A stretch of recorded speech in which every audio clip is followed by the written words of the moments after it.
ఇప్పుడు కర్కాటక రాశి గురించి తెలుసుకుందాం. సో కర్కాటక రాశి వారికి ఆదాయం 8, వ్యయము 2. సో ఇది కూడా బాగున్నటువంటి పరిస్థితే. అలాగనే మంచి కార్యక్రమాలకి ఖర్చు పెడతారు తప్ప దుబారా ఖర్చులు అనేవి ఇక్కడ కనబడట్లేదు. దుబారా ఖర్చులు పెద్దగా ఉండవు.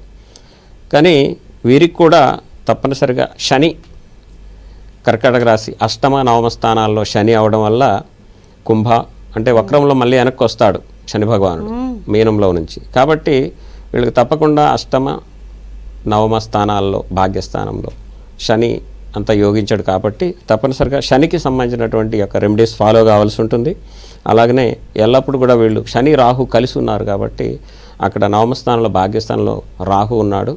సో రాహు 9 మంచి కాకపోయినప్పటికీ కూడా ఏదో విధంగా ఇన్కమ్ అనేది సోర్స్ చూపిస్తూ ఉంటాడు, ఇబ్బంది ఏం లేదు.